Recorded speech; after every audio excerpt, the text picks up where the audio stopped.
Amen. So this morning, samahan po ninyo ako sa ating mensahe at ating pong,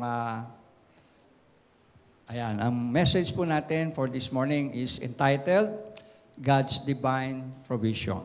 Sabihin nyo nga, God's Divine Provision. Ayan, God's Divine Provision. Ang ating pong Bible text ay matatagpuan natin sa Philippians chapter 4, verse 19. Samahan din niyo ako, basahin natin sabay-sabay.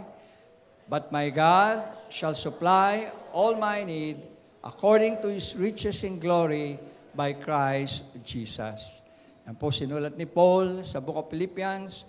But my God shall supply all your need according to His riches in glory by Christ Jesus. Dito po sa ating pag-aaral sa umagang ito, titingnan natin ang central truth that says, God provides for His children in the midst of lack. Sabihin nga natin, God provides for His children in the midst of lack. Okay? Ang Diyos daw po ang tutugon para sa kanyang mga anak maging sa gitna ng pangailangan o kawalan. Meron ba sa inyo nakakaranas ng shortage o lack minsan, kawalan? Amen? Ayan.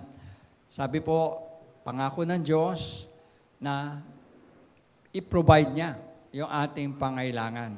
In fact, in Matthew 6:33, we all know, sabi doon, but seek ye first the kingdom of God and His righteousness.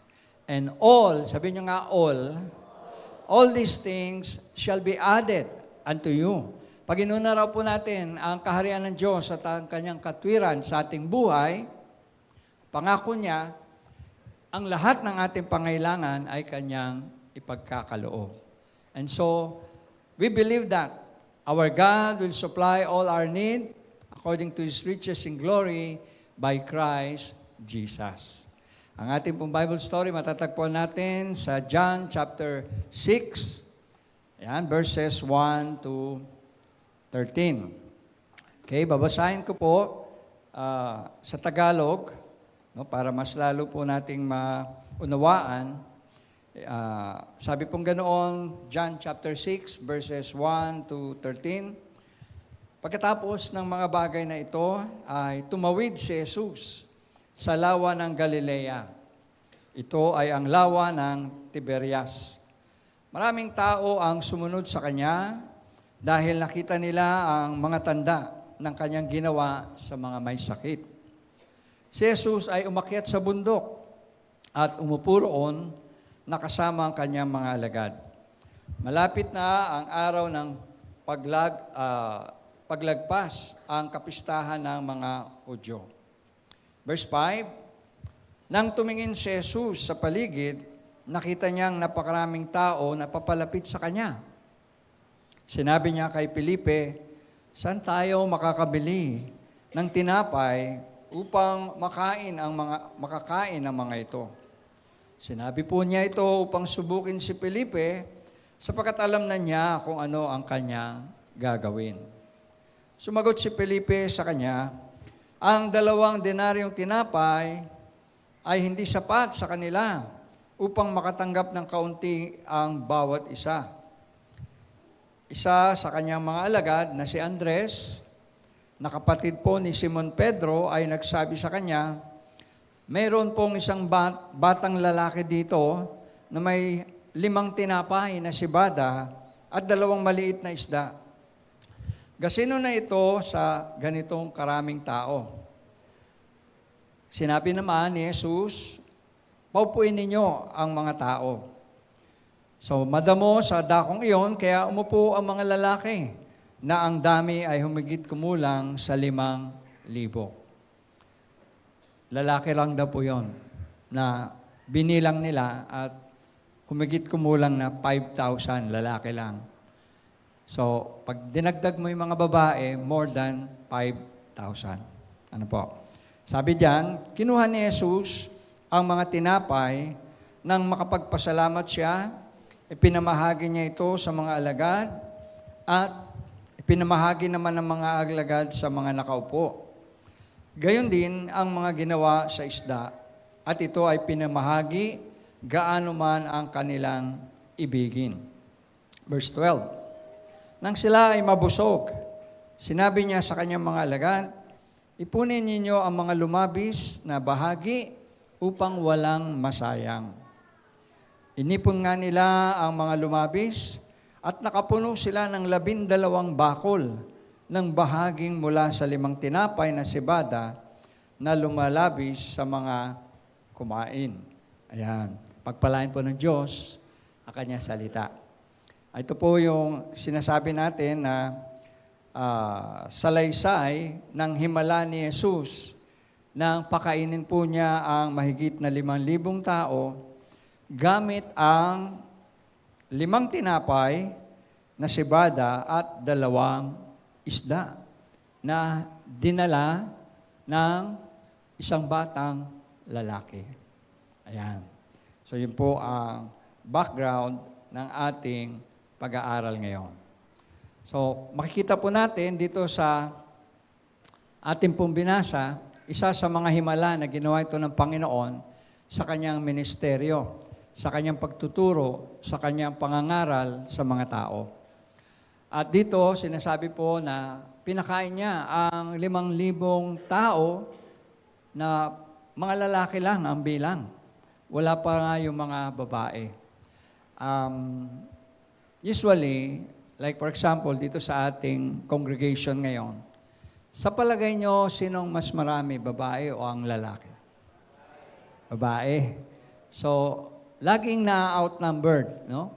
Sa mga church gathering, sa mga, palagay ko kahit sa iba't ibang gathering, mas marami pa rin talaga ang attendance ng mga babae.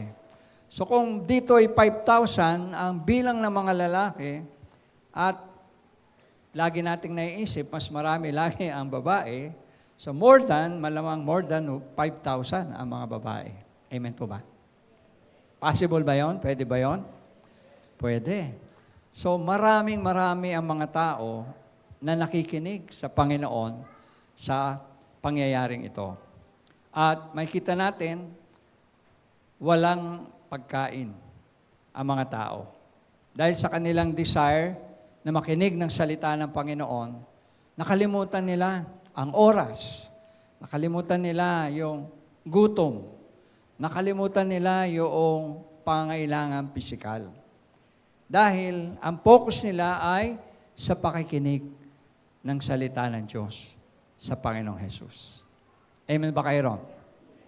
Amen. No? Tinuturo po dito na kapag pala ang focus natin sa buhay ay nasa spiritual na mga bagay, no? Nakapokus tayo sa Spirit, sa Kingdom of God, sa Word of God, sa mga gawain ng Diyos, ay may tendency po na hindi natin maalala o pwede natin makalimutan yung pangailangang physical natin. Kasi bakit? Inuna natin at pinokus natin ang ating sarili sa mga bagay ng Diyos. Amen po ba? So pag nakapokus po sa bagay ng Diyos, hindi aware sa oras, andiyan ba kayo? Hindi sila aware sa gutom, andiyan ba kayo?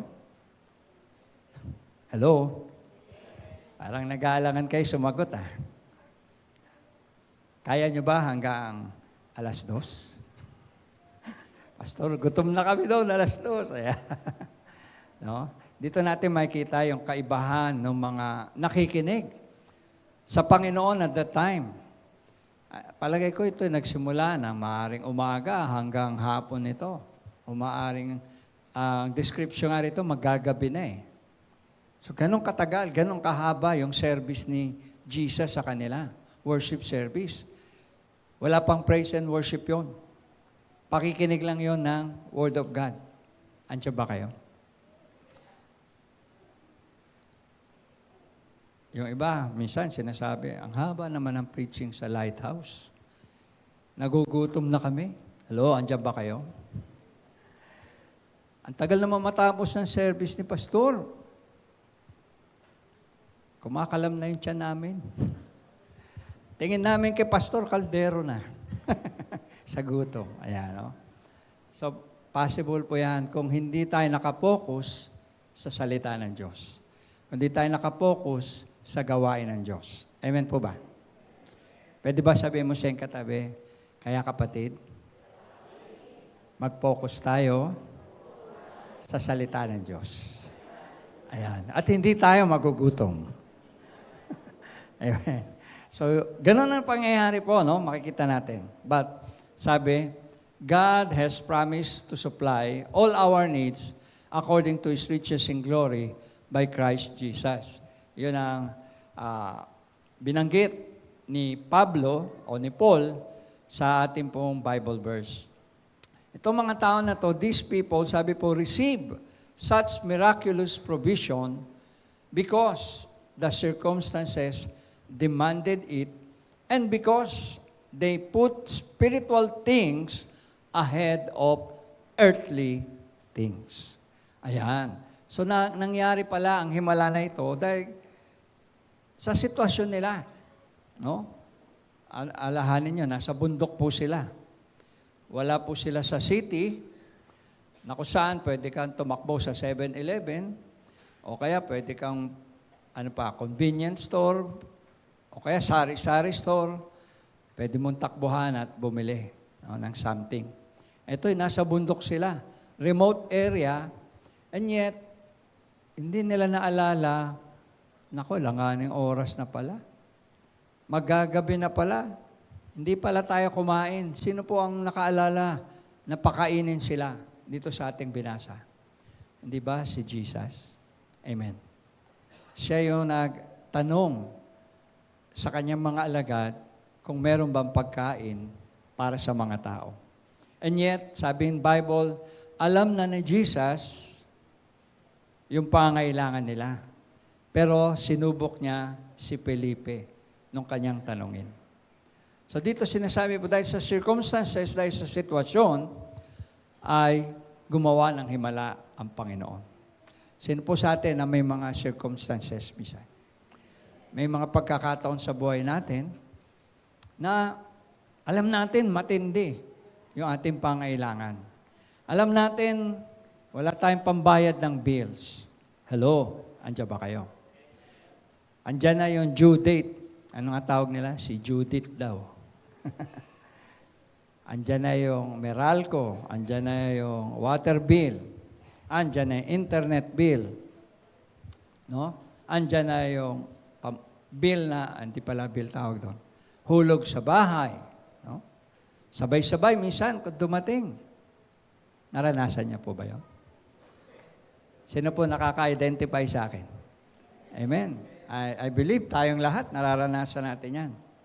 No? Circumstances, mga sitwasyon na talagang nararamdaman natin. May pangangailangan po tayo. Pero bago po natin pala maisip o problemahin yon, alam na ng Diyos ang ating pangangailangan. Amen po ba? Sabihin mo sa iyong katabi, alam ng Diyos ang kailangan mo. Hindi pa natin sinasabi sa Kanya.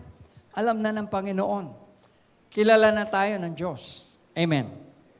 At dahil doon, sabi, kapag inuna natin pala ang spiritual things above or ahead earthly things, mas lalo gagawa ang Diyos ng himala sa ating buhay. Amen po ba? Sabihin natin sa ating katabi, unahin natin ang mga bagay sa Diyos kaysa sanlibutan. No? Unahin natin ang mga bagay ng Diyos o sa Diyos muna bago ang sa sanlibutan. Minsan karamihan po ay baliktad ang ginagawa. Mas inuuna yung mga bagay dito sa lupa.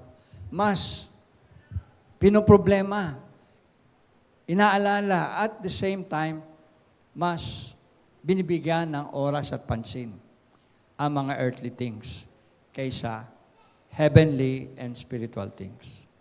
Pag ganun po nangyari, minsan, discourage tayo, hindi natin nararanasan yung himala ng Diyos. Hindi natin nararanasan yung gawa ng Diyos. Kasi nga, baliktad yung prinsipyo natin. Minsan kung kailan wala na tayong magawa, kailan emergency na, at saka tayo tatawag sa Diyos. Dito po tinuturo na unahin natin ang Diyos. Amen. God first. Sabi niyo nga, God first. Before anything else. God first. Heavenly, spiritual things first before earthly things. Sabi po, divine provision can come through many channels. But this story is here to show us po that God will resort to multiplying food if it becomes necessary to feed His people. Ito po yung kwento na nagpapakita sa New Testament na ang Diyos ay gumagawa ng himala para pakainin ang kanyang bayan. Sa Old Testament, meron ding ganyang pangyayari na kung saan ang bayang Israel nung sila ay nasa wilderness, ang Diyos ang nagpapakain din sa kanila. At yun ay sa pamamagitan ng mana. Sabi niyo, mana. No? Naguhulog ang Diyos ng mana araw-araw sa bayan niya upang meron silang makain araw-araw. At yun po ay divine provision din ng Panginoon sa kanila. Naranasan nila yon na tuwing umaga, pagising nila, mayroong mana. Kukunin na lang nila yon at solve na yung buong maghapon nila. May pagkain na sila hanggang gabi. Amen. Sino po sa inyo ang masaya na kapag alam nyo may pagkain kayo mula umaga hanggang gabi? Amen? Diba? Ano yan? Divine provision. Blessing ni Lord yan sa atin na alam natin, may almusal tayo, meron tayong tanghalian, at the same time, meron tayong hapunan. Pero merong iba, 1 beses o 2 beses lang kumain sa isang araw. Di ba? Merong iba na kahit gustuhin 3 times a day, pero dahil sa hirap ng buhay, merong iba, 1 o 2 beses lang kumain. Pero pag sila'y nakakakilala sa Panginoon, hindi problema yon. Kahit 1 beses, 2 beses ang pagkain sa isang araw, meron pa rin pasasalamat sa Diyos. Amen. It's all in the attitude. Sabi natin, attitude. No? Kapag ang attitude natin ay kumikilala tayo sa Diyos, kapag sa buhay natin, meron tayong pananampalataya sa Diyos, kahit na dumadaan tayo minsan sa hirap, o dumadaan tayo minsan sa pagsubok, hindi po tayo sumusuko dahil kasama natin ang Diyos. Amen? Siya ang nangako sa ating hindi niya tayo iiwanan at hindi rin niya tayo pababayaan. Palakpakan nga po natin si Lord. Amen? Hallelujah! God is good. Mabuti ang ating Diyos. Mabuti siya. So ating pong tignan ang ating outline. Number 1, sabi dyan, Jesus and His disciples were gathered on a mountain, far from the cities and villages. So yun na nga po, sa bundok sila pumunta, remote area, walang malayo sa syudad, no? Malayo sa village, at sabi po dyan, first point natin is, Jesus often went to private places with His disciples to be alone and pray. Ayan. Sa ministry po ng Panginoon, bago po siya mangaral, bago siya mag-share ng salita ng Diyos, siya po ay nananalangin muna. Sabihin niyo, nananalangin. Siya humihiwalay sa mga alagad. Maalis siya. Pupunta siya sa isang lugar kung saan siya ay nananalangin sa Ama. At doon, nahuhugot, doon nakukuha ang kapangyarihan na nagmumula sa Diyos. Sabi po, the power behind Jesus' ministry came from His personal talks with God. Yan, sabi dyan, basahin nga po natin sabay-sabay, the power behind Jesus' ministry came from His personal talks with God. So imagine po natin, si Jesus na Son of God na, anak na ng Diyos, nagpe-pray pa rin siya sa Ama. Andiyan ba kayo? Kung tutuusin, Diyos na siya. Pero, nagbibigay siya ng oras at panahon mag-pray sa kanyang Ama. Kausapin ang Ama at makipag-fellowship sa Ama through prayer. Personal talks with God. Sabi nga, definition ng prayer, prayer is our communication with God. Pakikipag-usap sa Diyos. Sino po sa atin ang merong personal devotion sa Panginoon? Amen? Mahalaga po yan. Dito papasok yung ating pananalangin, paglapit sa Diyos, at pakikipag-usap sa Diyos. Dito mangyayari po yung ating fellowship with God in our devotion, in our prayer, and in our quiet time na tinatawag. Sabi riyan, si Jesus mismo, kinikilala niya that the power behind His ministry comes from His personal talk with God. And I believe we as Christians too, tayo rin bilang tagasunod ng Panginoon, kung gusto nating maranasan ang Kanyang kapangyarihan sa ating buhay, kailangan natin ang prayer time. Prayer devotion sa ating buhay. Amen po ba?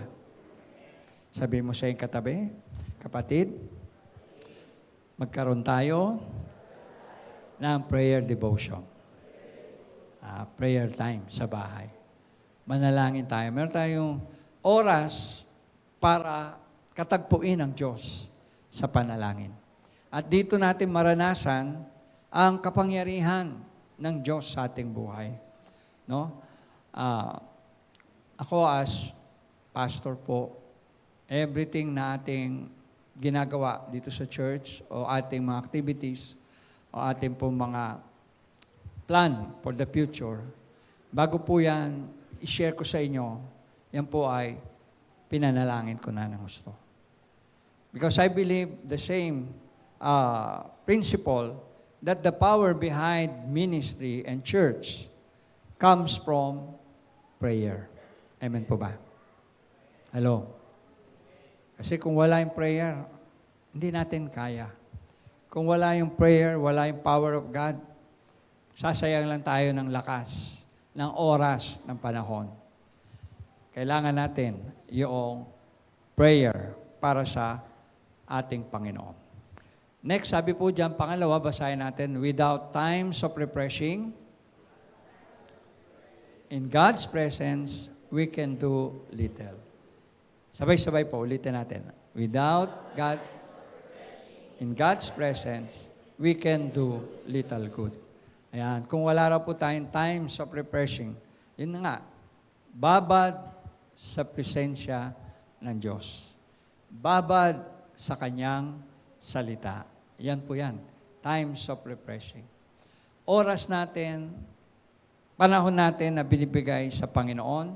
Kung wala daw po yan sa buhay natin bilang Kristiyano, kakaunti lang ang pwede nating magawa. Baka mamaya, wala pa nga tayong magawa. Kasi wala ang kapangyarihan ng Diyos sa ating buhay. Amen. So, ganun ka-importante mga kapatid, yung time natin with God. Times of refreshing, prayer time, devotion time, yun po ang nagagawa sa buhay natin. It brings the power of God in our life. Amen po ba? Ito ang nagbibigay sa atin ng kapangyarihan para magtagumpay laban sa mga pagsubok, sa mga problema. No? Ito yung kapangyarihan na kung saan nagbibigay sa atin sagutin yung ating mga panalangin, yung ating mga pangailangan, yung ating mga needs sa buhay.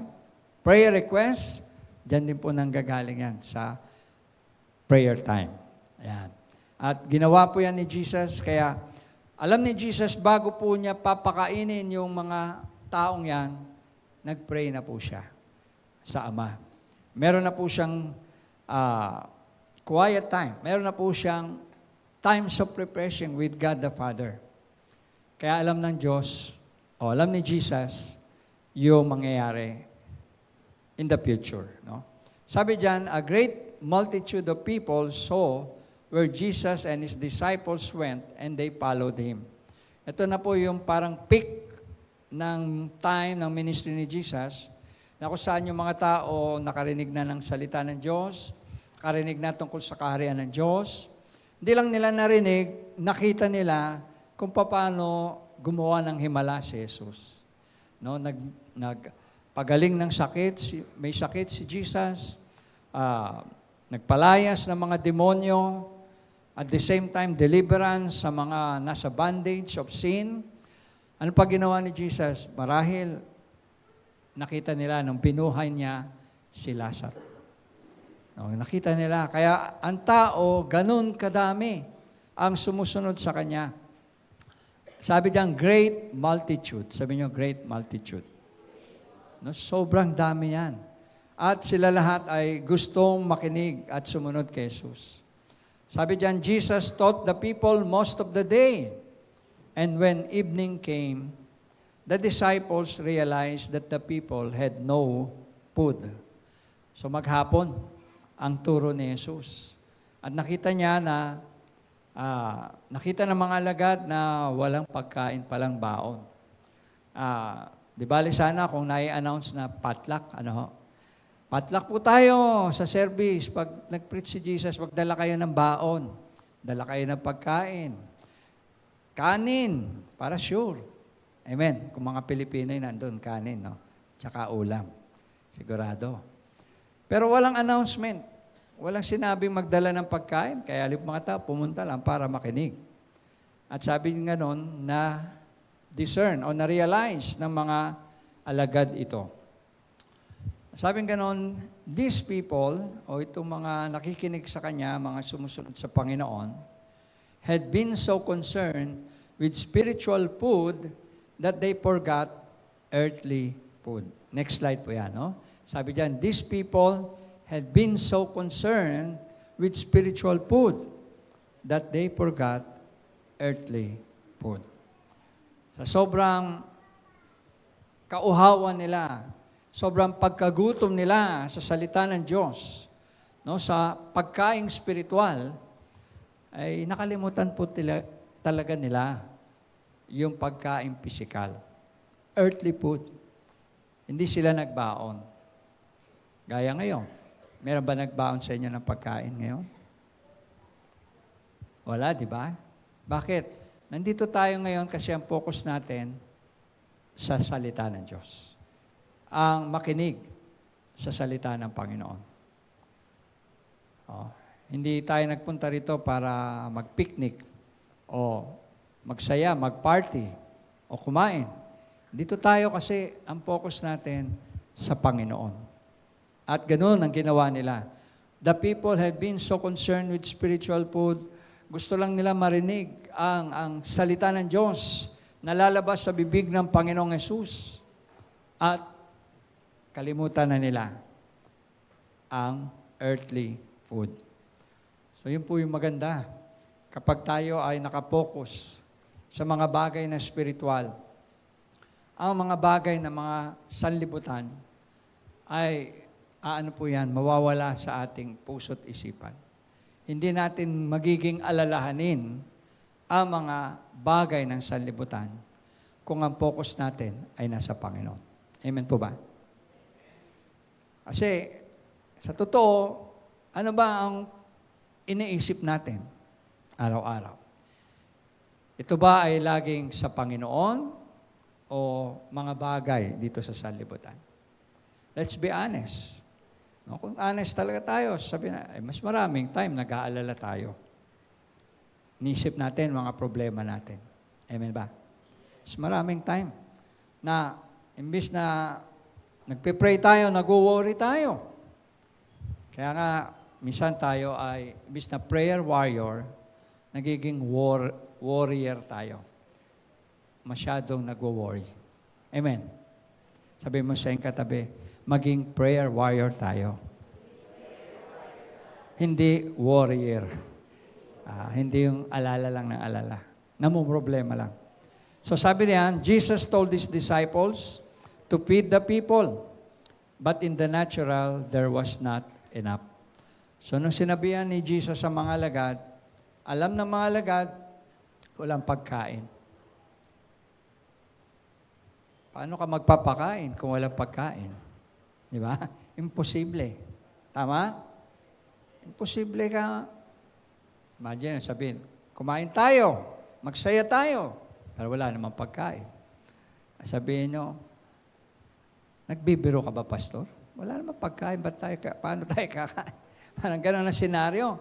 Pinapakain ni Jesus ang mga tao na marami, pero walang pagkain, walang handa. Mabuti na lang, sabi diyan, Andrew, no, yung kanyang alagad na si Andres, Andrew found a little boy who wanted to give his lunch to the Lord. So may nakita silang isang bata na pinabaunan ng pagkain ng kanyang nanay, and of course, sino po mga nanay dyan? Taas sa kamay. Amen. Binabaunan niyo ba ng pagkain ng mga anak niyo? Amen? Lalo na kung maliliit pa yan at pumapasok sa eskwela. Yung iba nga kahit na malaki na, nagtatrabaho na yung anak, pinagluluto pa, pinapabaunan pa ng pagkain.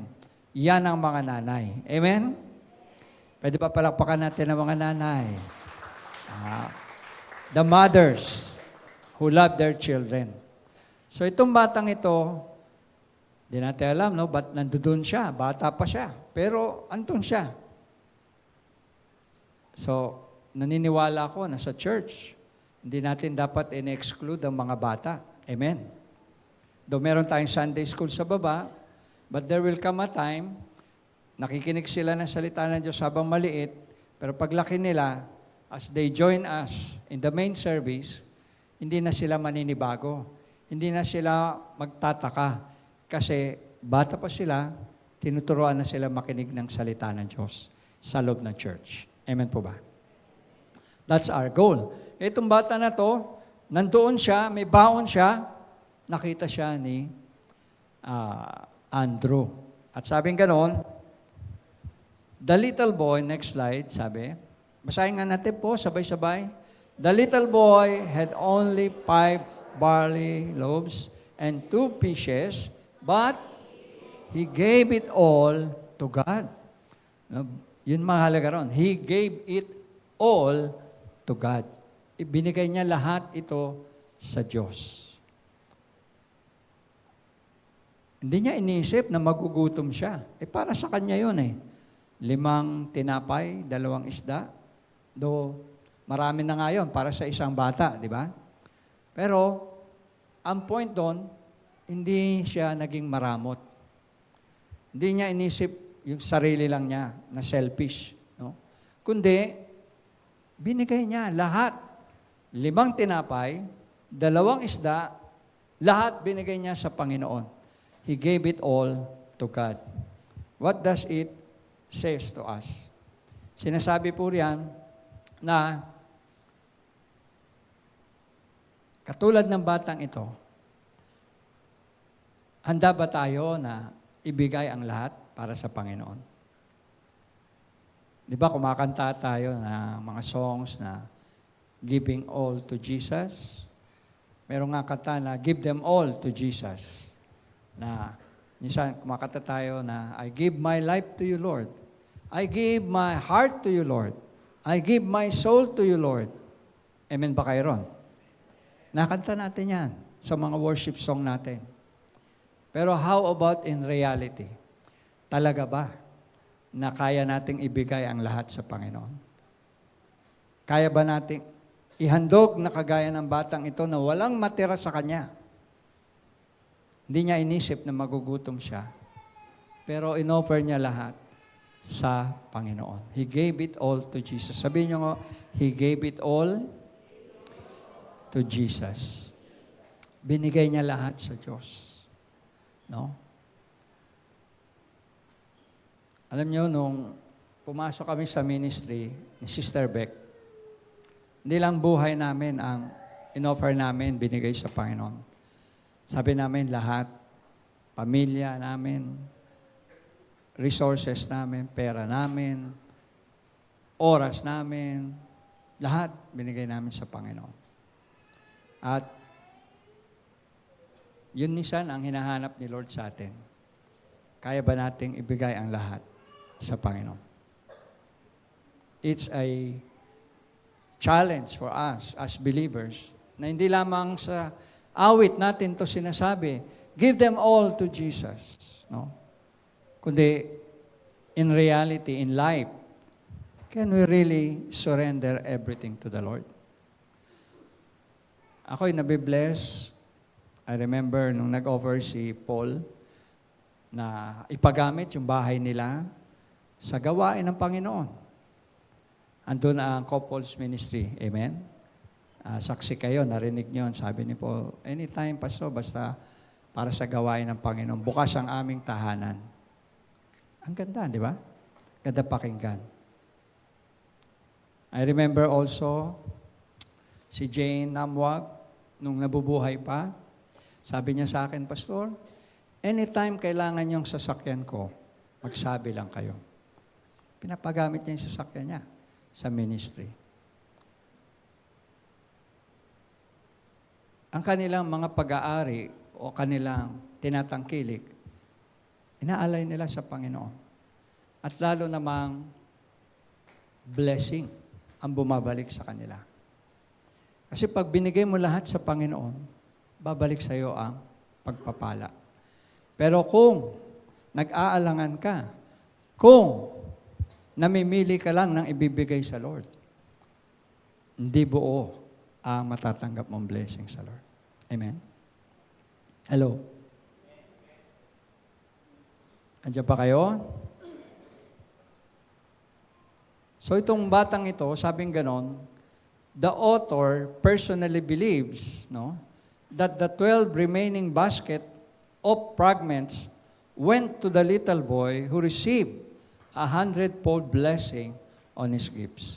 Dahil binigay niya yung kanyang 5 tinapay, 2 isda sa Panginoon, alam niyo ang balik nun sa kanya? 12 basket na puno ng isda at ng mga tinapay. 100-fold. Sabi niyo, 100-fold. 100-fold. 100 beses na ibinalik ng Diyos sa kanya yung ibinigay niya sa Panginoon. Pwede ba natin palakpakan ang Panginoon? Amen? Hallelujah! God is good. God is generous. God is a God of blessing. Pag tayo po ay sumunod sa Panginoon, tandaan natin lagi, sa pagsunod sa Diyos, in obedience, there is a blessing. In obedience, there is a blessing. Kapag sumusunod tayo sa Panginoon, pagpapalain tayo ng Diyos. At ang batang ito'y nakaranas ng pagpapala ng Diyos. Sabing ganon, nung binigay niya ang kanyang tinapay at anyang isda sa Panginoon, sabi ni Jesus, iayos niyo yung mga tao, hatiin niyo sila sa grupo, tig 50 at tig 100. Abay, kadaming tao nun. 5,000, libo-libong tao, hinati sa tig 50 at sa tig 100. At sabi ng Panginoon, paupuin niyo sila sa damo. At ang mga alagad po ay sumunod. In obedience, the disciples prepared the people to receive from God. Sumunod sila. No? We should prepare to receive from God by giving to His kingdom.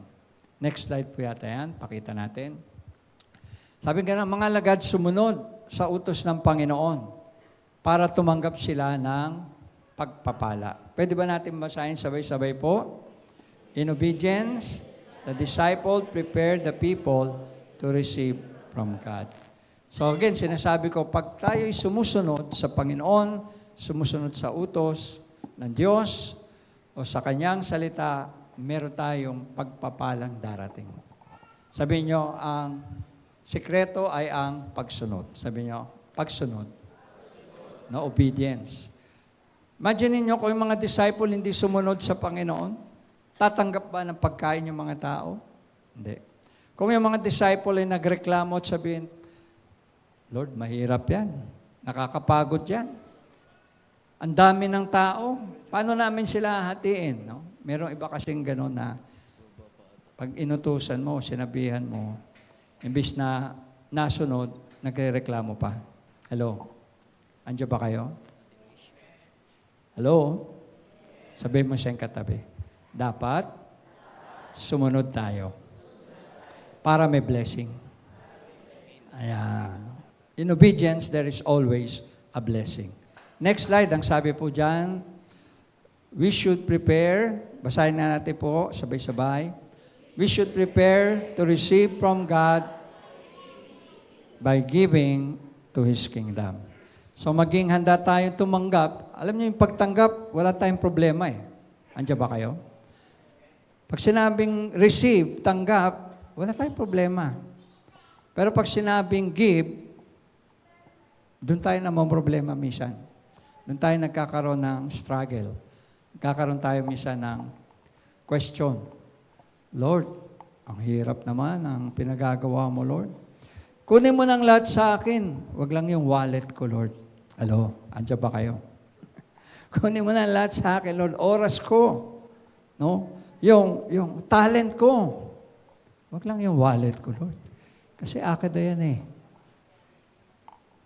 Yung mga ginagastos ko kulang pa nga sa akin yan, Lord. Tapos, hihingiin mo pa. Sabi diyan, we should prepare to receive from God by giving to His kingdom. No? Next, sabi po, praising God, let's read together. Before the answer comes in excellent way to prepare for a miracle. Ito naman, yung isa pang sikreto. Hindi pa dumarating yung sagot, nagpapasalamat na tayo sa Diyos. Hindi pa nagmamanifest sa natural, yung sagot sa panalangin natin, kiniklaim na natin at pinupuri na natin si Lord. Amen po ba? Advance thanksgiving. Advance praise to the Lord. Sabi diyan, praising God before the answer comes is an excellent way to prepare for a miracle. Kasi po, pag nanalangin tayo, ang nangyayari, lalapit tayo sa Diyos, mananalangin tayo, spiritual po yan. Pag sumagot ang Diyos, bababa, galing sa langit yung sagot niya, spiritual, pagdating dito sa lupa, magiging material na yan, kung ano yung kailangan natin. Kaya, bago pa dumating, bago pa matanggap natin, sabi na tayo ng, thank you, Lord. Praise you, Lord. Amen? Kinaklaim na natin na bigay na yan ng Diyos sa atin. Yan tinatawag po na claiming the answer by faith in Jesus. Pangatlo nating point, sabi diyan, when we look to the Word of God, He will supply our material needs as well as our spiritual needs. Kapag tayo po yung nakapokus sa salita ng Diyos, sa Panginoon, sa Kanyang kaharian, pangako nga po niya na He will supply all our needs, no? As well as our spiritual needs. Next point, sabi po dyan, basahin natin muli, sabay-sabay. Next slide. God is not the author of poverty. Yan. God is not the author of poverty. Number 2, He wants His children to be provided for. Yan po yung prinsipyo ng Diyos. Una, hindi siya ang author o pinagmumulan ng kahirapan. Tatanong niyo, Pastor, bakit ako mahirap? Bakit ako naghihirap? Kasalanan ba yan ng Diyos? Hindi. Hindi galing sa Diyos ang kahirapan. Sabi mo siyang katabi, hindi galing sa Diyos ang kahirapan. Amen. Hindi siya nagpapahirap sa tao. Sino po ang author ng poverty? Si Satan. Sabi niyo, Satan? Ulitin niyo. Satan is the author of poverty.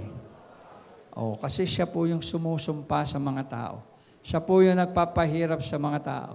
Ang sabi ng John 10:10, the thief cometh to steal, to kill, and to destroy.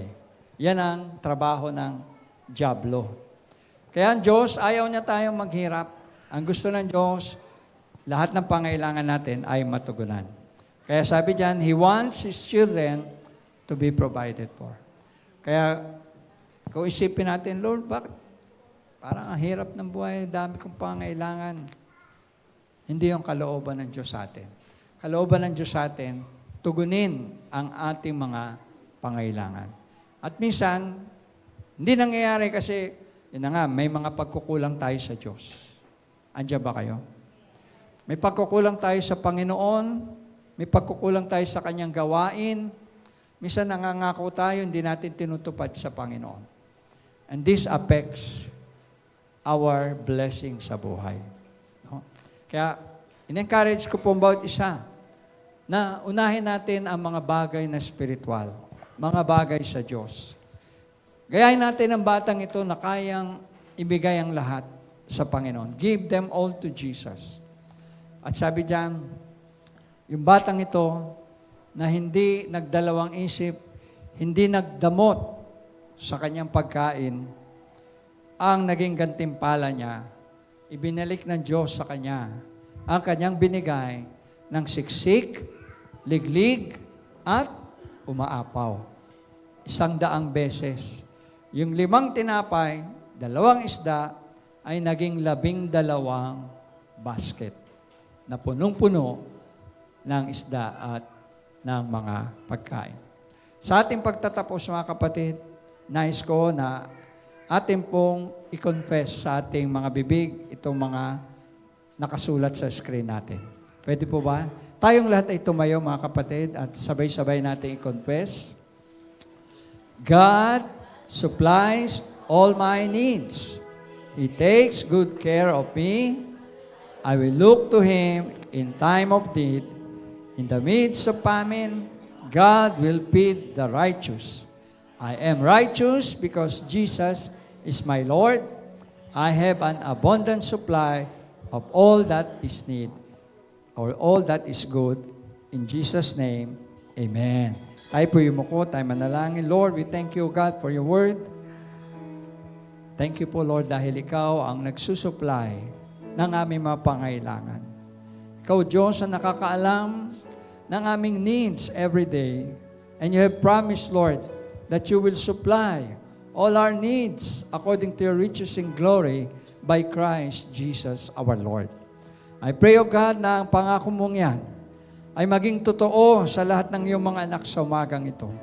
At dalangin din namin na maging magandang halimbawa ang ginawa ng batang lalaki, O Diyos, na kung saan inalay niya ang lahat sa iyo, binigay niya ang lahat ng kanyang pagkain sa iyo upang mapakain ang libo-libong mga tao. Ikaw, O Diyos, ang gumawa ng himala na kung saan ang lahat ng tao ay nakakain at hindi lang nabusog, kundi sobra-sobra pa ang pagkain. Ikaw ay Diyos ng mga himala, Panginoon. At kami naniniwala na walang imposible sa iyo. Ano man ang aming problema, ano man ang aming pagsubok, ano man, O Diyos, ang aming pinagdadaanan, ay kaya mo, Panginoong, lutasin sa iyong kapangyarihan. Kaya sa umagang ito, Diyos, nagtitiwala kami sa iyo, Panginoon. We put our faith and trust in you, Lord. Just like the child, Panginoon, who offered everything to you, we would like to offer everything to you right now, Lord. We give you thanks and praise. We give you glory, O God. In your holy name we pray. Amen and amen.